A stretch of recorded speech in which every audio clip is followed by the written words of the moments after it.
You think power in early California came from laws, elections, and courts. You're wrong. Power came from three things: who controlled the gold, who controlled the violence, and who could use the second to protect the first. Everything else, the constitutions, the ballot boxes, the courtrooms, was theater designed to make raw power look legitimate. Here, that's what they don't teach you in school. Early California wasn't a democracy learning to walk. It was an oligarchy wearing a democracy costume. The people who actually ran California, who decided who owned land, who got justice, who lived and who died, weren't elected officials following constitutional principles. They were wealthy men who understood that real power didn't come from votes. It came from controlling resources and controlling the men with guns who protected those resources. The governor.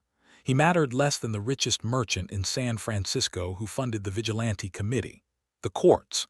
They ruled however the people with money and armed supporters told them to rule. The sheriff. He worked for whoever paid him most, which was never the taxpayers. The laws. They were enforced when it benefited the powerful and ignored when it didn't. This is the story of how power actually worked in early California, stripped of the mythology and patriotic language. It's about how a small group of men, merchants, landowners, mining company executives, and vigilante leaders, created a system where they held all real authority while maintaining the appearance of democratic government. It's about how they used violence, controlled courts, manipulated laws, and crushed anyone who challenged their control. Power in early California didn't flow from the consent of the governed. It flowed from the barrel of a gun, the balance in a bank account, and the willingness to use both without hesitation. The Constitution existed. Elections happened. Courts convened. But behind all of it was a simple reality. The men with gold and guns ran everything, and everyone else lived under their rule whether they voted or not. By the end of this documentary, you'll understand exactly how power really worked in early California. Not the civics textbook version where democracy and law prevailed, but the brutal truth of who actually controlled society and how they maintained that control.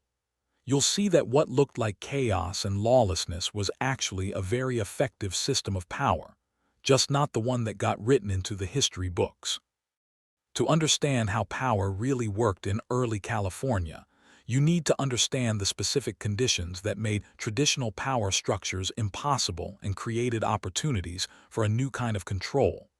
January 1848. Gold is discovered at Sutter's Mill. Within 2 years, over 100,000 people flood into California from across the world. By 1852, the population exceeds 250,000. This isn't gradual settlement, it's demographic explosion. And here's the critical detail. The explosion happened before any functioning government existed to manage it. California had just been seized from Mexico through the Treaty of Guadalupe Hidalgo in February 1848, literally 1 month after gold was discovered. The Mexican government no longer had authority. The American government hadn't established authority yet. California existed in a legal and governmental vacuum at exactly the moment when 250,000 people arrived competing for limited resources. Think about what that means for power. In an established society, power structures already exist: government hierarchies, military chains of command, court systems, law enforcement, social elites with recognized authority. Early California had none of this. Power was up for grabs, and whoever grabbed it first and held it most ruthlessly would control everything. The federal government was 3,000 miles away across deadly terrain. Messages took months to travel. Federal authority was theoretical, not practical. The few federal officials sent to California were overwhelmed, underfunded, and often just as corrupt as everyone else. They couldn't project power effectively across the enormous territory. California became a state in 1850, but statehood was largely meaningless in terms of actual power. The state government had almost no capacity to enforce its authority. It had no standing army. It had minimal tax revenue. It couldn't pay officials adequately. It couldn't project power across the vast, remote mining regions where most people actually lived. This created a power vacuum, and vacuums don't stay empty. They get filled by whoever has the resources and ruthlessness to seize control. In early California, that meant three groups competed for real power: wealthy merchants and landowners, mining companies with capital and armed employees, and vigilante organizations that could mobilize armed men quickly. The geography made centralized power almost impossible. California is enormous, over 160,000 square miles of mountains, deserts, and coastline. The mining camps were scattered across hundreds of miles of difficult terrain. Even if the state government had wanted to enforce law uniformly, it couldn't. The territory was too big, too wild, too fragmented. This meant power was inherently local. In each mining camp, in each town, in each county, whoever controlled the local situation controlled everything. There was no higher authority that could or would intervene consistently. Local power was real power, and it belonged to whoever could seize it. The population composition made traditional authority impossible. Early California was overwhelmingly young, single men with no long-term stake in community stability. They weren't families planning to build lasting institutions. They were fortune seekers planning to grab wealth and leave. They had no loyalty to abstract concepts like law or democracy. They responded to immediate, tangible power. These men came from everywhere: different countries, cultures, languages, legal traditions. There was no shared understanding of legitimate authority. What seemed like legitimate power to an American might seem like tyranny to a Mexican or Chinese immigrant. There was no consensus that could underpin stable government. Into this chaos came men who understood that real power doesn't need consensus or legitimacy, it just needs effectiveness. If you could control resources, organize violence, and convince or compel enough people to follow you, you had power.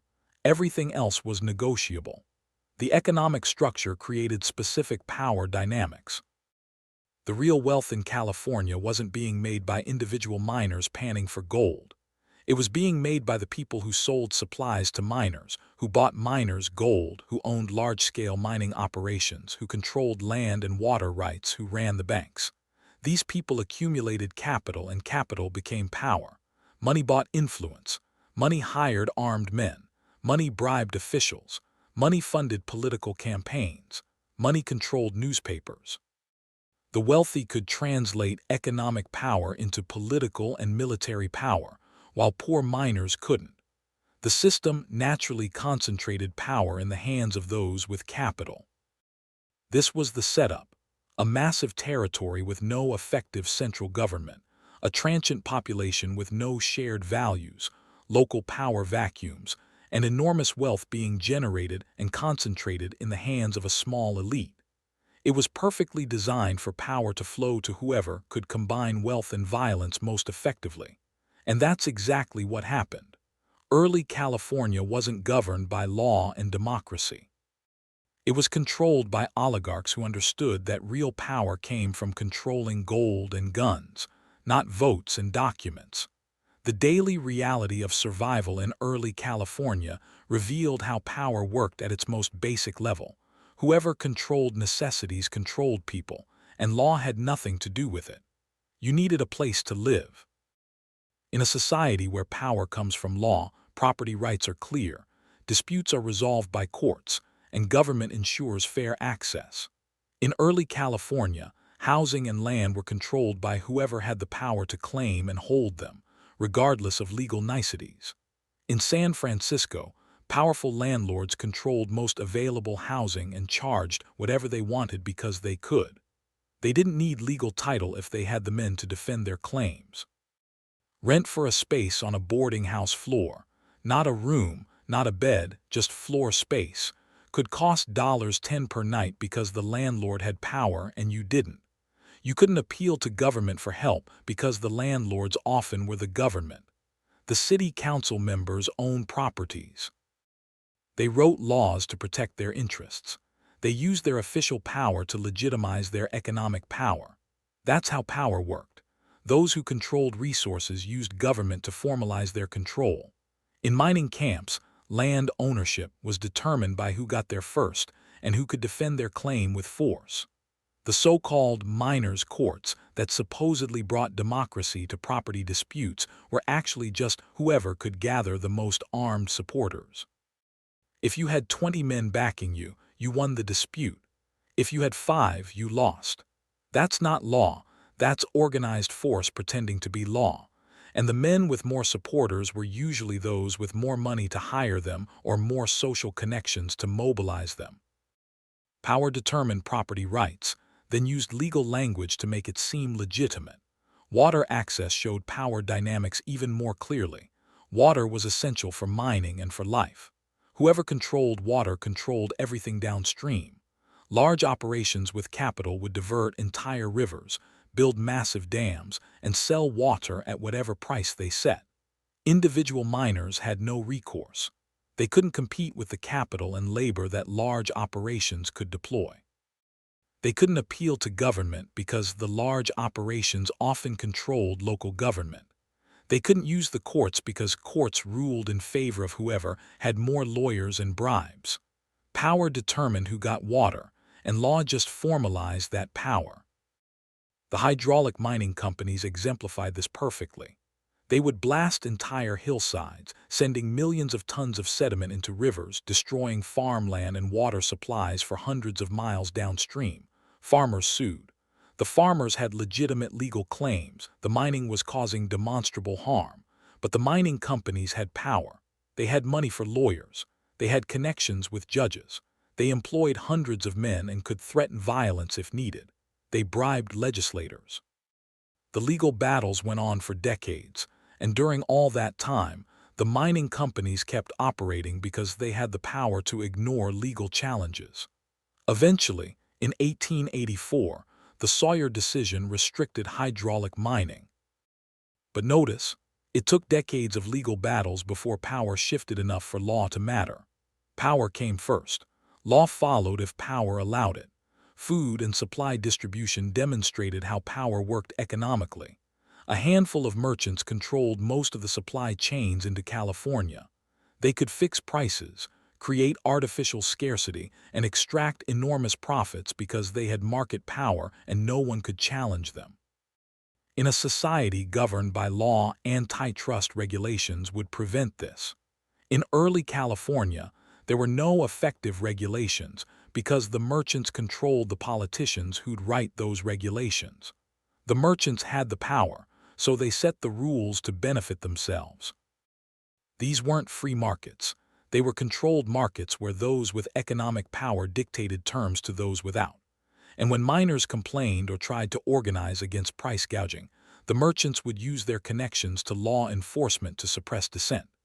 Economic power, political power, and force combined to maintain control.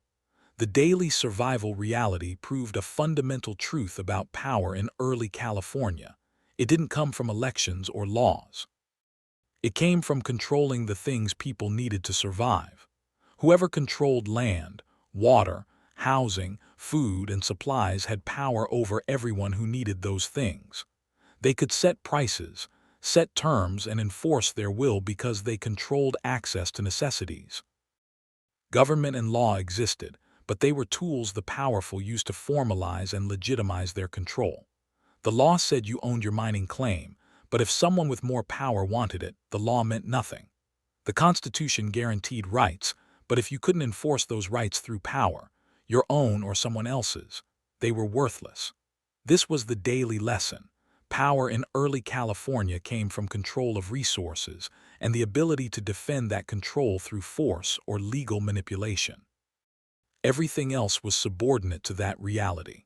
You survived by understanding who had power and how to navigate their control, not by appealing to laws that only mattered when the powerful wanted them to.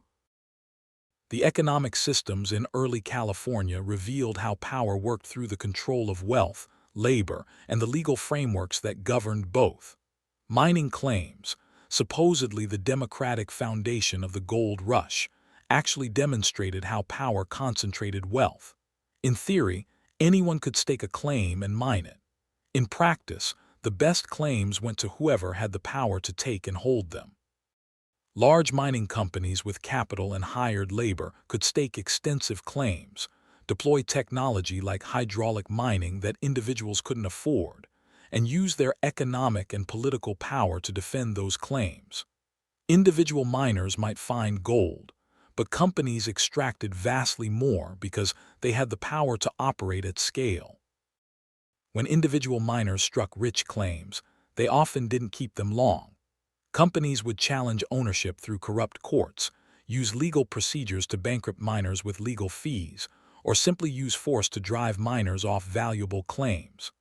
Power determined who ultimately profited from gold, not who discovered it or had legal title.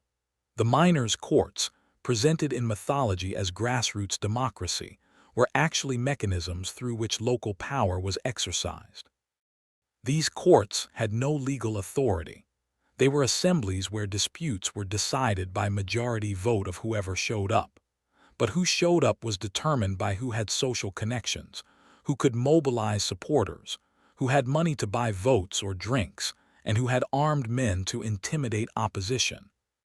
The wealthier miners with more connections consistently won disputes against poorer, isolated miners. It looked democratic. Actually, it was power using democratic theater. Banking and finance became concentrated power very quickly. The men who established banks controlled credit, determined who got loans, set interest rates, and could bankrupt competitors by denying them financing. Banking power translated into economic control over entire communities. These bankers had enormous political influence because they controlled the flow of capital that politicians needed for campaigns and that businesses needed to operate. They could make or break people through financial decisions. That's power, the ability to control others, economic survival. When banks failed, which happened frequently, ordinary depositors lost everything while bankers often escaped with wealth intact. There was no regulation protecting depositors because the bankers had enough power to prevent such regulation. They wrote the rules to protect themselves, not their customers. Land ownership became the foundation for lasting power and wealth. The men who understood this early, who grabbed land through grants, purchases, or simple occupation, became California's oligarchs. Land ownership provided ongoing wealth, political influence, and social status that mining gold never could. The theft of Mexican land grants through legal manipulation showed power at its most cynical. The Treaty of Guadalupe Hidalgo guaranteed Mexican land rights. But American squatters, lawyers, and politicians conspired to nullify those rights through legal procedures designed to bankrupt legitimate owners. The Land Commission required Mexican owners to prove their claims through expensive American legal proceedings. This wasn't about justice. It was about using legal power to transfer wealth from Mexicans to Americans. The people who got rich from this were those who understood how to use legal power to steal. Labor relations demonstrated power most brutally. Workers, especially Chinese, Mexican, and other immigrant laborers, had virtually no power. They worked for whatever wages employers offered, under whatever conditions employers imposed, with no legal protections or recourse. Employers had all the power because they controlled access to wages and could always find desperate workers to replace anyone who complained. They could work people to death, pay starvation wages, ignore safety, and discard injured workers because they had economic power and workers didn't. When workers tried to organize for better conditions, employers used their connections to law enforcement to break strikes, arrest organizers, and suppress labor movements. Economic power translated directly into state violence against workers. That's how power worked. Those who had it used all tools available, including government force, to maintain it. The Central Pacific Railroad's construction showed this starkly. Chinese workers did the most dangerous work for the lowest pay. They were killed in avalanches, explosions, and falls. The railroad company didn't care because Chinese workers had no power, no legal protections, no political voice, no ability to resist. The railroad executives had enormous power because they controlled a project of national importance, had government subsidies and land grants, and could mobilize capital and political influence. They used that power to exploit workers ruthlessly because they could. Wages and prices throughout the economy were determined not by free market forces, but by the power dynamics between those who controlled capital and those who needed wages. Employers coordinated to suppress wages. Merchants coordinated to fix prices. Workers and consumers had no countervailing power to resist. The wealth inequality that resulted wasn't accidental or the natural result of talent and hard work. It was the predictable outcome of a system where those with initial capital and connections could use their power to extract wealth from those without. The system was designed by the powerful to benefit the powerful. The economic structure of early California proved that power came from controlling wealth and the systems through which wealth was generated. Those who controlled mining operations, banks, land, and large enterprises had the power to shape law, government, and society to their benefit. Those without capital had no power and no ability to change the system that exploited them. This wasn't capitalism regulated by law to ensure fairness. This was capitalism as pure power, where those with capital controlled government, wrote laws to their advantage, and used force when law was insufficient. The mythology says hard work determines success. The reality is that power determined success, and most people never had any. The public health catastrophe in early California revealed how power determined who lived and died, with law and democratic governance having almost nothing to do with it. Cholera epidemics killed thousands between 1849 and the mid-1850s. In a society where power came from democratic government serving public welfare, there would have been coordinated public health responses. Quarantines, water quality enforcement, sanitation infrastructure, and medical care coordination. Early California had almost none of this because the powerful didn't profit from public health. Water companies that had monopoly power over water supplies continued selling contaminated water during cholera outbreaks because stopping would cost them money. They had the power to prioritize profit over public health, and there was no government power capable of or willing to stop them. The wealthy could protect themselves. They had access to better water, better food, better housing, and the ability to flee cholera zones. The poor died in large numbers because they had no power to access clean water or escape infected areas. Power determined who survived epidemics, not medical science or government action. City governments failed to build sanitation infrastructure because doing so would cost money that officials preferred to embezzle or that wealthy taxpayers refused to pay. The powerful had the political power to prevent taxation for public health, so cities remained cesspools where disease flourished. When San Francisco's government finally did try to implement basic sanitation measures, property owners with political power blocked them because they'd have to pay for sewers and water systems. Private power overrode public health needs because property owners had more influence than sick poor people. Medical care was divided by power. The wealthy could afford doctors, medicine, and care. The poor relied on charity hospitals that were underfunded, understaffed, and often run by incompetent or fraudulent practitioners. Your access to medical care was determined entirely by your economic power. Medical licensing and regulation were minimal because the powerful had no interest in regulating medicine. Quack doctors preyed on desperate people, selling fraudulent cures and harmful treatments. Real doctors complained, but they had no power to force regulation against the politically connected charlatans. Workplace injuries and deaths demonstrated how power determined whose lives mattered.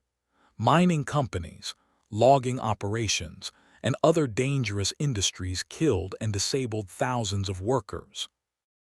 In a society governed by law protecting workers, there would have been safety regulations, workers' compensation, and legal accountability for negligence. Early California had virtually none of this because employers had the power to prevent such protections. They controlled the legislators who'd write labor laws. They controlled the courts that would hear injury cases. They controlled the newspapers that might expose dangerous conditions. Their power meant they faced no consequences for worker deaths. Chinese workers on the Central Pacific Railroad died by the hundreds in preventable accidents. The railroad company had the power to work them under deadly conditions and face no consequences. The workers had no power to refuse dangerous work, demand safety measures, or seek compensation for injuries. When workers were killed, their bodies were often disposed of without record or notification of families.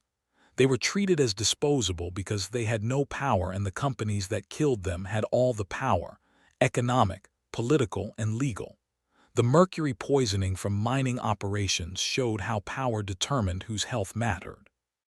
Mining operations contaminated water supplies with mercury, poisoning thousands of people downstream. This was well known and documented, but the mining companies had power, capital, political connections, legal teams, and the poisoned people did. So the poisoning continued for decades despite lawsuits and complaints, because the powerful could use their power to delay, deflect, and defeat legal challenges to their operations. Eventually, environmental lawsuits succeeded in restricting some practices, but only after decades of poisoning and after public outrage became so strong that even political protection couldn't fully shield the companies. Even then, the companies used their power to minimize penalties and avoid compensation for victims. The mortality rate in early California was shockingly high, especially among the poor and working class. This wasn't inevitable. It was the result of power dynamics that placed profit and private interest above public health and human life. The powerful had the ability to demand and receive protection from disease, injury, and death. They had access to clean water, quality food, safe housing, and medical care. They could avoid dangerous work and leave disease zones. Their power protected them. The powerless poor miners, immigrant laborers, women, children, died in huge numbers from preventable causes because they had no power to demand protection, access to health care, or safe conditions. The system was designed by and for the powerful, and it killed those without power. This proved a fundamental truth about power in early California. It determined not just wealth and status, but survival itself. Those with power lived. Those without often died. And law, government, and democratic institutions did almost nothing to protect the powerless, because those institutions were controlled by the same people whose power depended on keeping the powerless vulnerable and exploitable. The complete breakdown of law and order in early California revealed the rawest form of power. Whoever controlled violence controlled everything, and official law enforcement was just one player in a much larger game of force. Law enforcement, police, sheriffs, marshals, was supposed to represent state monopoly on legitimate violence. In early California, that monopoly never existed. Law enforcement was weak, corrupt, and often indistinguishable from criminal organizations. Real power over violence was fragmented among official law enforcement, vigilante organizations, criminal gangs, and wealthy individuals who could hire armed men. Sheriffs were elected officials who needed campaign funding and political support. They got both from wealthy backers, and they served those backers' interests, not the public's. A sheriff might ignore crimes by his wealthy supporters while aggressively prosecuting their enemies or competitors. That's power, using the authority of office for private interests. In San Francisco in the early 1850s, the sheriff was widely known to be corrupt. He protected criminals who paid him, participated in criminal enterprises, and used his office for personal enrichment. He stayed in power because he had wealthy political backers who benefited from having a controllable sheriff. The fact that everyone knew about this corruption, but it continued anyway, proves the point. Official power came not from law or democratic accountability, but from the backing of those with economic and political power. Vigilante organizations represented private power organizing its own violence when official law enforcement didn't serve their interests adequately. The San Francisco Vigilance Committees of 1851 and 1856 are the most famous examples, but vigilante justice happened throughout California. These weren't spontaneous citizen uprisings against crime. They were organized movements of businessmen and property owners who had the economic power to mobilize armed men and the social power to claim legitimacy. The 1856 committee had thousands of members, military organization, fortified headquarters, artillery, and their own courts and prisons. This was a parallel state created by those with enough power to build one. They didn't just supplement official law enforcement, they replaced it. They arrested people, held trials, executed sentences, and controlled San Francisco through armed force. The official government of California was powerless to stop them because the vigilantes represented greater concentrated power. The vigilantes claimed to fight crime and corruption, but really they were protecting business interests and consolidating their own power. They hanged some criminals, but they also exiled political opponents, intimidated labor organizers, and crushed anyone who threatened the economic interests of the merchant class that ran the committee. This proved that real power came from organizing violence effectively and claiming legitimacy for it. The vigilantes had both, so they exercised power regardless of what the law or elected government said. The courts were supposed to provide justice through law, but they actually provided whatever verdict those with power wanted. Judges were elected or appointed based on political connections and often took bribes openly. Lawyers who represented wealthy clients won cases regardless of legal merit because they could afford better lawyers, longer proceedings, and bribed judges. The land commission cases showed this perfectly. Mexican landowners with legitimate claims consistently lost to American squatters because the American squatters had more power. They controlled the courts, wrote the laws, and had the political backing to rig the process. This wasn't law, it was power using legal procedures to legitimize theft. The courts provided a veneer of legality for outcomes determined by power, not justice. Criminal gangs operated with remarkable freedom because they had power through organization and violence. The Sydney Ducks in San Francisco, various ethnic gangs, criminal organizations. They controlled territories, ran protection rackets, committed arson for profit, and terrorized communities. They could do this because they had organized force, and because official law enforcement was weak and corrupt. The gangs sometimes had arrangements with police, mutual non-interference, or even cooperation. When law enforcement is for sale and criminal organizations have money and force, the distinction between them blurs. The gangs had less power than the vigilantes or the wealthiest merchants, but more than ordinary citizens. They existed in the power ecosystem, competing and sometimes cooperating with other power centers. Racial violence showed power in its ugliest form. White mobs could attack Chinese, Mexican, and Native American communities with near impunity because they had racial power in a white supremacist society. They could burn camps, rob, assault, and murder with minimal legal consequences. This happened because the power structure was built on white supremacy. Law enforcement was white and often participated in racial violence. Courts were white and refused to protect non-white victims. The government was white and either supported or ignored racial persecution. Power determined that white people could use violence against non-whites without consequence, while non-whites who fought back faced the full force of law. That's not lawlessness. That's a very effective power system based on racial hierarchy. The genocide of Native Californians was enabled and often sponsored by government power. The state paid bounties for Native American scalps. Militias hunted and killed Native people. This was organized, state-sponsored violence justified by racial power dynamics. This proves the point. Power in early California came from controlling violence and using it to serve the interests of those who had power. Government violence, vigilante violence, gang violence, racial violence, all of it was about who had the power to use force and against whom. The mythology says early California was lawless, that law didn't exist or couldn't be enforced. Actually, law existed but was subordinate to power. Those with power used law when it served them and ignored it when it did. Those without power were subject to law when it served the powerful and abandoned by law when they needed protection. That's how power really worked through violence. Not chaos, but a very clear hierarchy where those who could organize and deploy force, vigilantes, wealthy employers, racial majorities, armed organizations, dominated those who couldn't.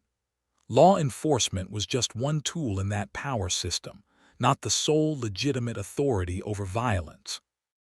The treatment of the powerless in early California revealed most clearly how power really worked. Those without political voice, economic resources, or physical force were completely subject to those who had these things, regardless of what law said. Women had virtually no formal power in early California. They couldn't vote, couldn't hold office, had limited property rights, and couldn't serve on juries or in most legal capacities. This lack of formal power made them subject to male power in every aspect of life. Married women's legal identity was subsumed into their husbands. Their property became his. Their earnings became his. Their legal capacity to contract or sue was his. This wasn't just custom, it was law, and it concentrated power entirely in male hands. But the informal power dynamics were even more revealing. Women were so scarce in early California that you'd think they'd have been valued and protected. Instead, the gender imbalance created intense vulnerability. Women couldn't walk safely in public. They were constantly harassed, propositioned, and threatened. They had no power to resist male aggression. The few women who tried to operate independently, running businesses, owning property, living without male protection, faced systematic obstacles. Men controlled credit so women couldn't get loans. Men controlled suppliers so women couldn't get inventory. Men controlled law enforcement so women couldn't get protection from harassment or violence. The women who succeeded economically did so by understanding and navigating male power, forming alliances with powerful men, operating in spaces men allowed them, or being tougher and more ruthless than the men around them. But they were always operating within a power structure they couldn't change. The trafficking of women into forced prostitution showed power at its most brutal. Thousands of women, especially Chinese women, were brought to California through fraud or force and enslaved in brothels. This was well known. Everyone knew it was happening, but the women had no power to escape or resist. They couldn't vote. They couldn't testify in court against white men. They had no economic resources. They had no political voice. The men who enslaved them had money, political connections, and control over law enforcement through bribes. The power dynamic was total. Enslaved women had zero power, and their enslavers had enough power to operate openly despite laws against slavery and kidnapping. This proved that power, not law, determined outcomes. When women did try to appeal to law enforcement for help, they were often ignored or returned to their captors because the police were paid by the brothel owners. The power structure protected those with power and abandoned those without it, regardless of what the law said about freedom and rights. Children had no power and no protection beyond what their parents could provide. Orphans, and there were thousands because parents died constantly, were completely powerless. They became street children, unpaid laborers, or victims of trafficking, because they had no capacity to resist and no institutions with power to protect them. The apprenticeship laws that allowed white families to take custody of Native American children and force them to work were legalized slavery enabled by absolute power imbalance. White settlers had political and legal power. Native children had none. So the powerful could legally kidnap and enslave children, and the law authorized it rather than preventing it. Child labor was unrestricted because children had no power to resist, and their exploitation benefited those who did have power. Children worked in mines and factories in dangerous occupations. They were injured and killed. Nobody stopped this because the people profiting from child labor had power and the children didn't. Immigrant experiences revealed how power worked along racial and national lines. Chinese immigrants faced systematic persecution not because of legal disability alone, but because they had no political power in a system that distributed rights and protection based on power. They couldn't vote, couldn't testify against white people in court, couldn't naturalize as citizens. This legal powerlessness made them subject to anyone with more power, which was everyone who was white. The foreign miners' tax was power using law to extract wealth from the powerless. Chinese miners had to pay extortionate monthly fees that white miners didn't. Why? Because white miners had political power and Chinese miners didn't. The law formalized that power imbalance. Enforcement was often just robbery. Tax collectors would take more than the legal amount and pocket the difference, using violence to extort Chinese miners who had no legal recourse. This was possible because Chinese miners had no power to resist or seek justice. When Chinese communities were attacked by white mobs, camps burned, people beaten and murdered, property stolen, law enforcement either participated or did nothing. The legal system refused to prosecute white attackers or protect Chinese victims. This wasn't lawlessness. It was power determining who law protected. Mexican Californians who had lived in California before the American conquest faced systematic theft of their land and property through legal mechanisms that favored Americans. They had legal rights under the Treaty of Guadalupe Hidalgo, but they lacked the political and economic power to defend those rights in American courts. American squatters, lawyers, and politicians had the power to rig the legal system against Mexican landowners. The land commission process was designed to bankrupt them and transfer their property to Americans. Power determined outcomes, and Mexicans had less power in American California, so they lost regardless of legal merit.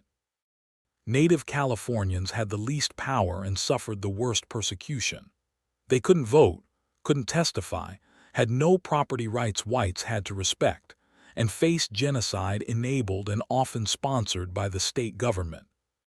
The bounty system paying for native scalps was power using government to enable and reward murder. The state had the power to authorize killing, and native people had no power to resist or seek protection. That power imbalance enabled genocide. The treatment of the powerless proved the fundamental truth. Power in early California determined everything.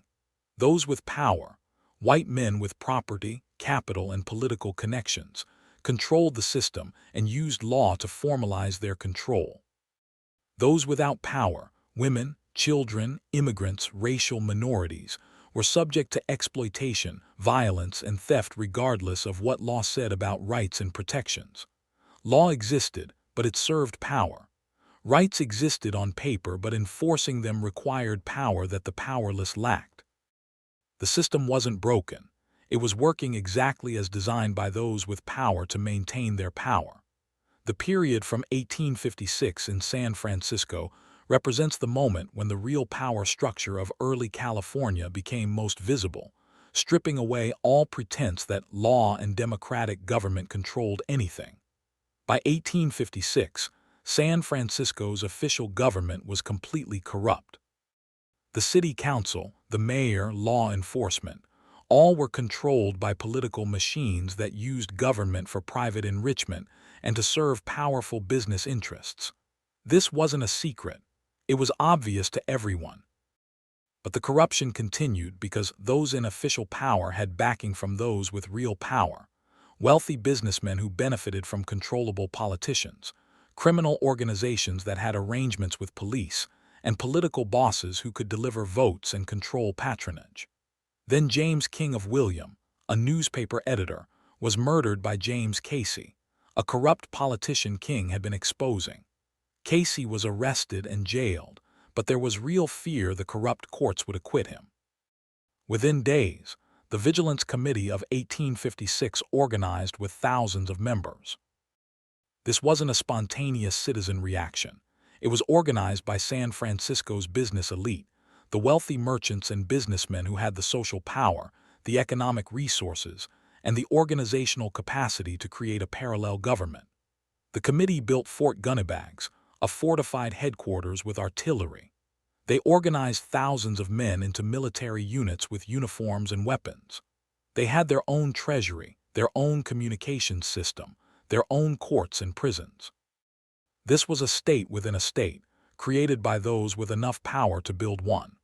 On May 18, 1856, the Vigilance Committee stormed the county jail with thousands of armed men and seized Casey and another prisoner.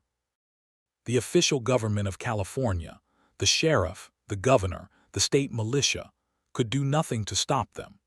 The vigilantes had more concentrated power than the government. Think about what this means. The elected government of California's largest city, backed by the state government and theoretically by federal authority, was powerless to prevent a private organization from seizing prisoners from a public jail through armed force. This wasn't lawlessness. It was a demonstration of where real power lay. The vigilantes had more effective organization, more committed members, more resources, and more legitimacy in the eyes of the public than the official government did. Power had shifted visibly from government to a private organization. The committee held its own trials. They had their own judges, their own procedures, their own verdicts. They hanged Casey and another man publicly.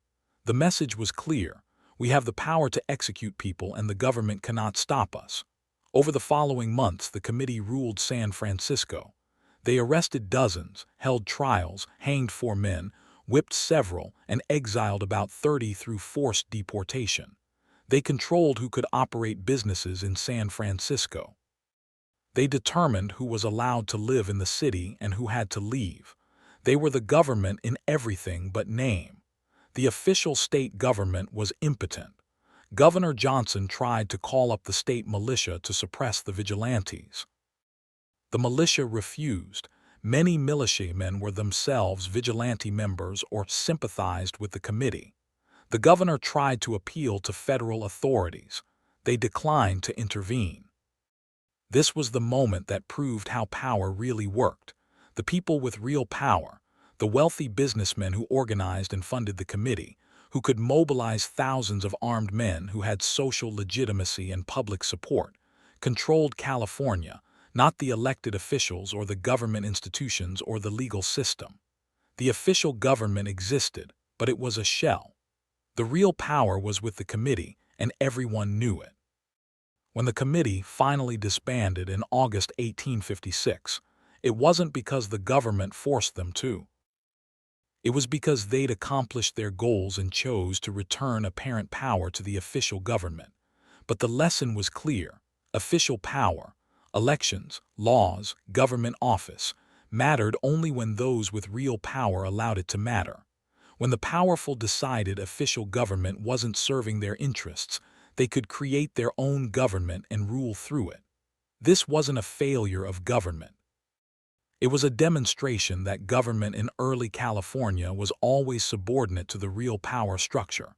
The wealthy elite who controlled capital could organize force and had the social authority to claim legitimacy.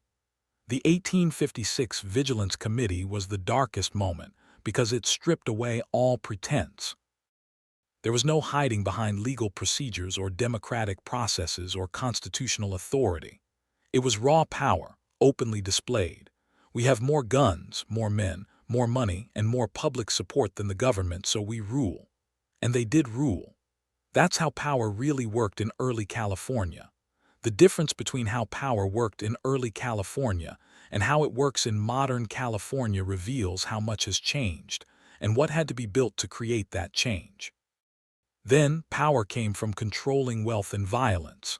The men who ran California, who actually decided outcomes regardless of what law said, were the ones who controlled gold, land, banks, large companies, and armed organizations. Official government existed but was subordinate to this economic and military power. Now power is more diffuse and institutionalized. Government has real enforcement capacity. Courts have some independence from private wealth. Law actually constrains behavior in ways it didn't then. The wealthy still have disproportionate influence, but they can't simply ignore law or create their own parallel governments. Then, justice was for sale. Judges took bribes openly. Sheriffs served whoever paid them. Courts ruled based on who had more power. If you had money and connections, you won cases regardless of legal merit. If you didn't, you lost regardless of justice. Now, courts are imperfect and still favor the wealthy through better lawyers and resources, but judges who take bribes go to prison. Procedural rules limit blatant corruption. Appeals processes provide some check on corrupt rulings. It's not equal justice, but it's not open bidding for verdicts either. Then, the powerful could create their own governments, vigilante committees with thousands of armed men, their own courts, their own prisons, and the official government couldn't stop them because the vigilantes had more real power. Now, the state has monopoly on legitimate violence. Private armed organizations can't storm jails and hang prisoners. Government has enough power to prevent parallel states from forming. This didn't happen automatically. It required building state capacity. Then, the vulnerable women, children, immigrants, minorities had no power and no protection. They were subject to exploitation, violence, and theft because law only protected those with the power to enforce it. Rights existed on paper but were meaningless without power. Now, legal protections for vulnerable populations exist and have some enforcement. Civil rights laws, labor protections, anti-discrimination statutes, they're imperfectly enforced, but they create real consequences that didn't exist before. The vulnerable have more power through legal rights and advocacy organizations. Then, economic power directly translated into political power with minimal mediation. The wealthy controlled government, wrote laws to benefit themselves, and used state power for private enrichment. There was little separation between economic interests and political authority. Now, campaign finance laws, lobbying regulations, ethics rules, and transparency requirements create some friction between wealth and power. The wealthy still have enormous influence, but the mechanisms are more regulated and visible. It's not equal, but it's not unfiltered plutocracy either. The progress from then to now required deliberately building institutions that could resist capture by private power. Professional civil service that can't be fired for political reasons. Independent judiciary with job security. Law enforcement with accountability mechanisms. Regulatory agencies with enforcement power. And civil rights protections with legal remedies. These institutions aren't perfect and are constantly under threat from those who'd prefer power to work like it did in early California, where wealth and force determined everything and law was just a tool for the powerful. But the institutions exist, and they create real constraints that didn't exist in early California. Power in early California worked through the direct control of resources and violence by a small elite who used law as a tool to legitimize and formalize their control, not as a constraint on their behavior. The people who actually ran California, who determined who owned land, who got justice, who lived and who died, weren't the elected officials or the judges or the sheriffs. They were the wealthy merchants, large landowners, mining company executives, and vigilante leaders who controlled gold and guns. These men understood that real power didn't come from votes or legal authority. It came from controlling the resources people needed to survive and from organizing enough violence to defend that control. Law, government, and democratic processes existed, but they were subordinate to this fundamental power structure. When official government served the powerful, they used it. When it didn't, they ignored it or replaced it with their own parallel institutions like the vigilance committees. The official government had authority on paper. The powerful had capacity in practice. Capacity beats authority every time. This wasn't chaos or lawlessness. It was a very clear, very effective power structure. It just wasn't the one described in constitutions or taught in civics classes. The powerful maintained their position through a combination of economic control, organized violence, legal manipulation, and social legitimacy. They didn't need elections when they controlled courts, police, land, capital, and armed men. The powerless, poor miners, workers, women, children, immigrants, minorities, understood this reality viscerally. They knew that law wouldn't protect them unless they had power to enforce it. They knew that rights on paper meant nothing without the power to demand them. They lived under the authority of those with power, regardless of what democratic processes theoretically provided. The transformation from that raw power structure to modern California's more institutionalized power required generations of building. It required creating government institutions with real capacity and some independence from private wealth. It required labor movements, civil rights struggles, regulatory reforms, and political battles to constrain power with law. That progress is real but fragile. The forces that ran early California through wealth and violence still exist and still seek to control government for private benefit. The difference is that modern California has institutional defenses that early California lacked, defenses that must be actively maintained against constant pressure. Understanding how power really worked in early California helps us recognize how power tries to work now. When you see wealthy interests trying to defund regulatory agencies, when you see attempts to privatize public functions, when you see efforts to reduce government capacity and oversight, you're seeing an attempt to return to the power structure of early California, where those with wealth and force ruled without effective constraint. The people who lived under that system, who had no power and no protection, who were subject to the arbitrary authority of those with gold and guns, they understood that law without power is worthless, and that democracy without institutions capable of constraining private power is just theater. If this documentary changed how you understand power, how it actually works versus how we're told it works, share it. Talk about it. Remember it. Because the lessons from early California are still relevant whenever power tries to operate without constraint, when wealth tries to capture government, when the powerful try to rule without accountability. And if you want to understand how power worked in other states, how other places built or failed to build institutions that constrain power with law, stick around. Every state has its power structure, and understanding how power really works is the first step to building systems that serve people, not just the powerful. Thanks for watching.